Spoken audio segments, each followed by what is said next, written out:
डांटे अलिघेरी को मध्यकालीन इटली सबसे महान कवि और पश्चिमी साहित्य के पितामह के रूप में जाना जाता है। उनका जन्म मेरी से असेक्टी शशि में अलिओवे मफन खे सत्य में एना मेरी से चलियर अखिर हुआ था, जो उस समय संस्कृति और व्यापार का एक प्रमुख केंद्र था। डांटे का परिवार एक प्राचीन और सम्मानित वंश से ताल्लुक रखता था।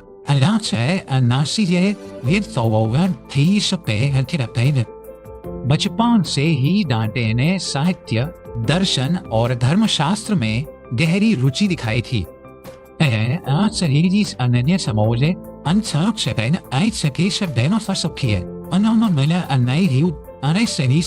मुलाकात पीटरी स्पोर्टिनारी से हुई, जो उनके जीवन और कार्यों की सबसे बड़ी प्रेरणा बनी।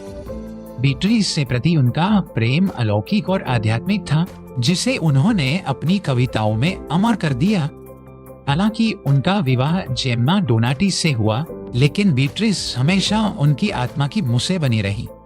डांटे ने फ्लोरेंस की राजनीति में भी सक्रिय भूमिका निभाई और शिक्षा से किया, जो उस समय गुएल्फ और गिबेलियन गुटों के बीच संघर्ष से ग्रस्त था। वह किसी मानिए जो फ्लोरेंस की स्वतंत्रता और पोप के हस्तक्षेप के खिलाफ थे।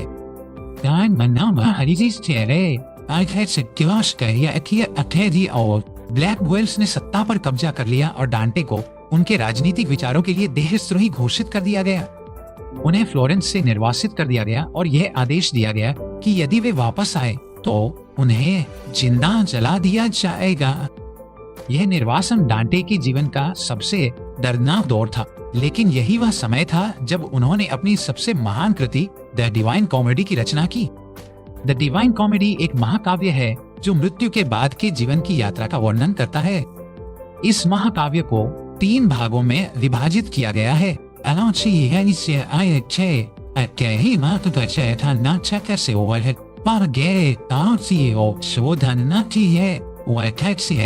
और पैराडीसो नाइदन हरी से है अटेरियो स्वर्ग कहना तैसी सोडा यानी अकिंते सर्गाइना फुन के आज कह रहे असर सी हुआत में डांटे खुद को एक अंधेरी जंगल में खोया हुआ पाते हैं, जो पाप और भ्रम का प्रतीक है।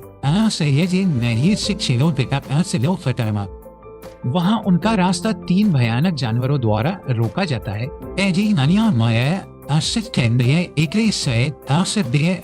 एक शेर और एक जब डांटे की उम्मीद खत्म होने लगती है तो रोमन कवि वर्जिल की आत्मा उन्हें बचाने के लिए प्रकट होती है।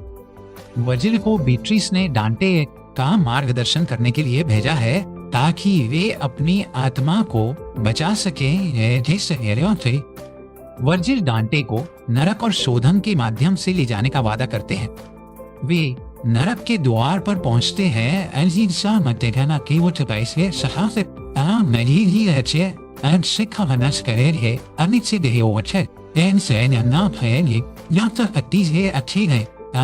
हर उम्मीद से छोड़ दे। नरक में प्रवेश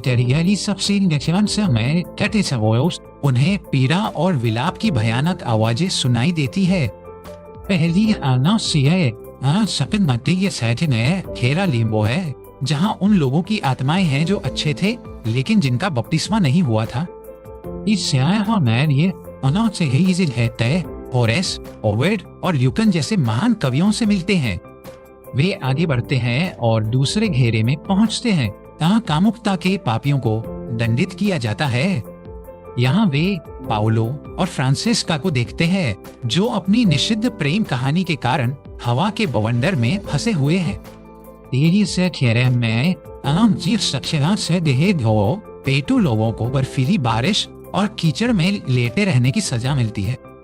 चौथे घेरे में लालची और फिजूल खर्ची करने वालों को भारी वजन धकेलने के लिए मजबूर किया जाता है। 5वें घेरे में क्रोधी लोग स्टाइक्स नदी के दलदल में एक दूसरे से लड़ते हैं। वे डिस के शहर के द्वार पर पहुंचते हैं, जो निचली नरक का प्रवेश द्वार है, जहां गिरे हुए देवदूत पहरा देते हैं। 6ठे घेरे में विधर्मियों को जलती हुई कब्रों में हमेशा के लिए कैद रखा जाता है। सातवां घेरा हिंसा के पापियों के लिए है, जैसे 3 रिंगों में विभाजित किया गया है। पहले रिंग में दूसरों के प्रति हिंसक लोग उबलते हुए खून की नदी में डूबे हुए हैं।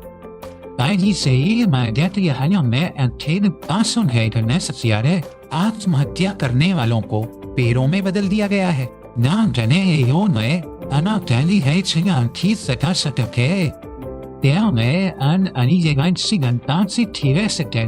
भगवान और प्रकृति के खिलाफ हिंसक लोग जलती हुई रेत पर लेटे हैं और ऊपर से आग की बारिश हो रही है।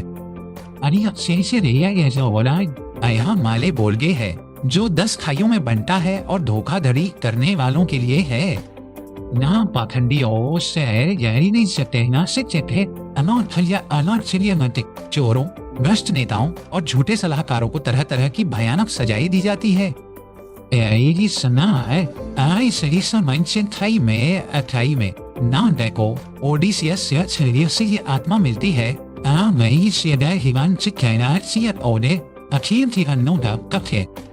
नौवां और अंतिम घेरा देशद्रोहियों के लिए है, जो एक जमी हुई झील है जिसे कोकिटास कहते हैं।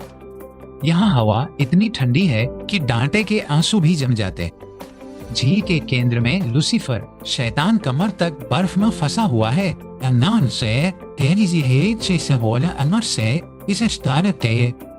लूसीफर अपने तीनों मुंहों में 3 सबसे बड़े देशद्रोहियों को चबा रहा है। वर्जिल और डांटे लूसीफर के शरीर पर चढ़कर पृथ्वी के केंद्र को पार करते हैं और दूसरी ओर निकलते हैं।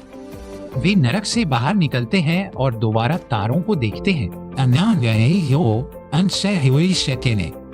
अब वे परगेटोरियो शोधन के पर्वत के आधार पर हैं, जो समुद्र के बीच है, एक द्वीप पर स्थित है। वे चैटो से ही मिलते हैं।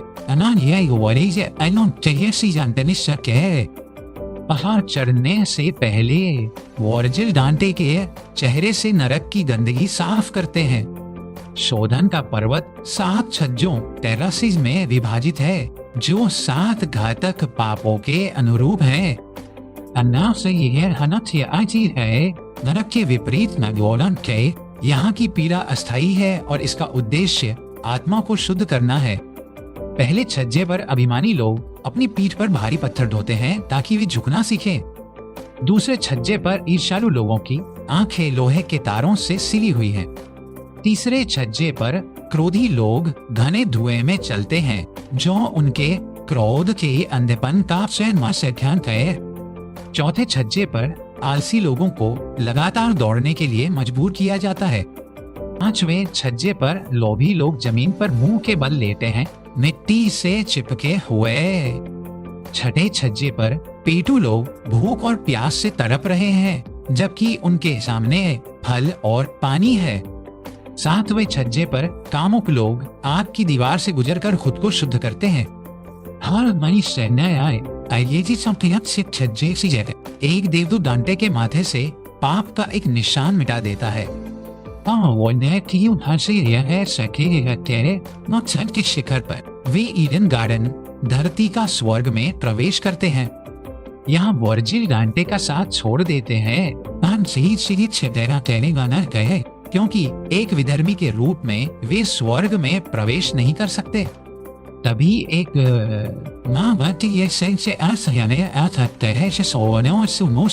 और बीट्रिस से रथ पर सवार होकर प्रकट होती है।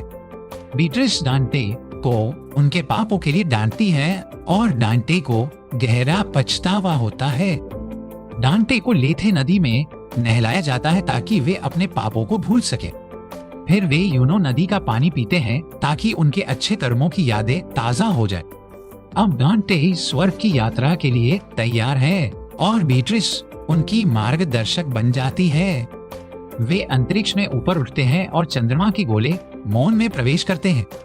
स्वर्ग को 9 गोलों में विभाजित किया गया है, जो पृथ्वी के चारों ओर घूमते हैं। पहले गोले को चंद्रमा में उन आत्माओं से मिलते हैं जिन्होंने अपनी प्रतिज्ञाएं पूरी नहीं की। दूसरे गोले बुध में उन लोगों से मिलते हैं जिन्होंने प्रसिद्धि के लिए अच्छे काम किए। तीसरे गोले शुक्र में प्रेमी आत्माएं निवास करती है। चौथे गोले सूर्य में बुद्धिमान और विद्वान आत्माएं हैं। पांचवे गोले मंगल में धर्म के लिए लड़ने वाले योद्धाओं की आत्माएं हैं। छठे गोले बृहस्पति में न्यायप्रिय शासक रहते हैं। सातवें गोले शनि में चिंतनशील और सन्यासी आत्माएं हैं।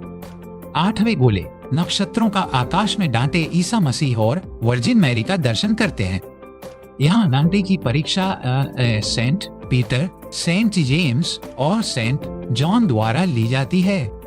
नौवें गोले क्रिस्टलीय आकाश में वे 9 प्रकार के देवदूतों को देखते हैं।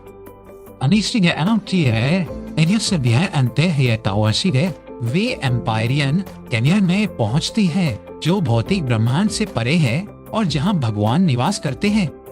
यहाँ बीट्रिस अपना स्थान ग्रहण करने चली जाती है और सेंट बर्नार्ड डांटे के अंतिम मार्गदर्शक बनते हैं। ओलाब को देखते हैं जिसकी पंखुड़ियों पर सभी धन्य आत्माएं बैठी है।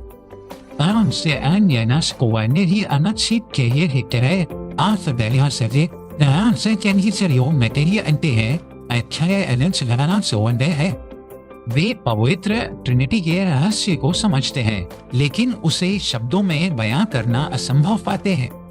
उनकी इच्छा और इच्छा शक्ति अब भी इस प्रेम के साथ घूम रही थी जो सूर्य और अन्य तारों को चलाता है। इस प्रकार द डिवाइन कॉमेडी ही समाप्त होती है जो मानव आत्मा की सबसे महान यात्राओं में से एक है।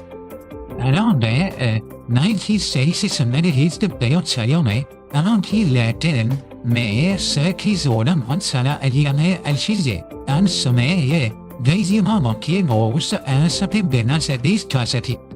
उनके इस निर्णय ने आधुनिक इतालवी भाषा की नींव रखी। डांटे को फ्लोरेंस लौटने की अनुमति कभी नहीं मिली और वे अपने अंतिम वर्षों में रेवेना में रहे। वहां उन्होंने कला और साहित्य का अध्ययन और शिक्षण जारी रखा।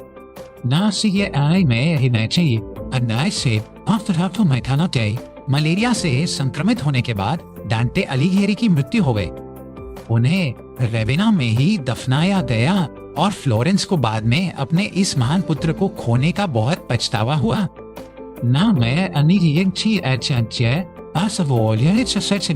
फ्लोरेंस ने उनकी अस्थियों की मांग की लेकिन रेवेना ने उन्हें वापस करने से इनकार कर दिया। बल्कि उन्होंने पश्चिमी कला और धर्म शास्त्र को भी आकार दिया।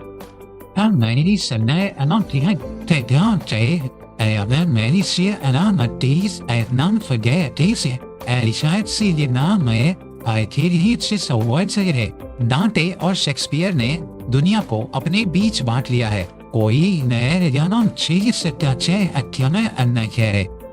उनकी रचनाओं में विज्ञान अध्ययन से इलाज करते खगोल विज्ञान और दर्शन का गहरा ज्ञान छलकता है।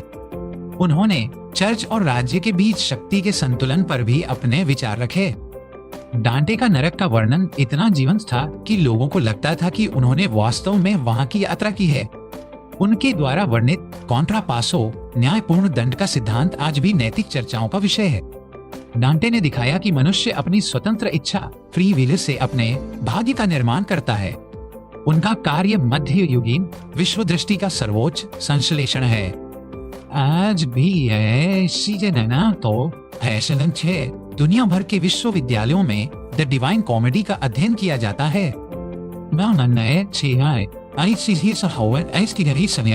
फिल्मों और उपन्यासों में डांटे के नरक के चित्रण का बार बार उपयोग किया गया है। केवल एक कवि नहीं बल्कि मानव स्थिति के एक दार्शनिक थे। उनकी यात्रा अंधेरे से प्रकाश की ओर आशा की ओर की ओर मानव आत्मा की शाश्वत यात्रा है।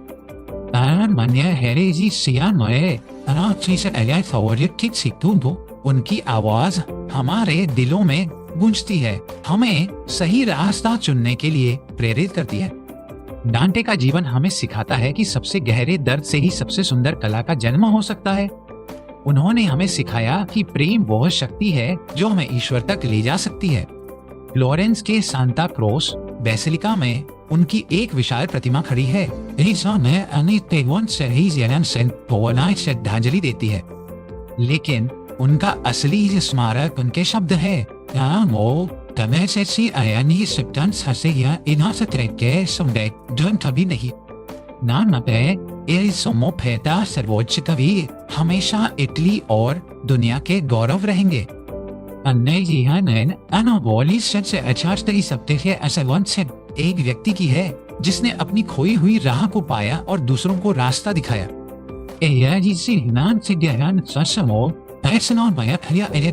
हम डांटे अलीगेरी को नमन करते हैं। इन्होंने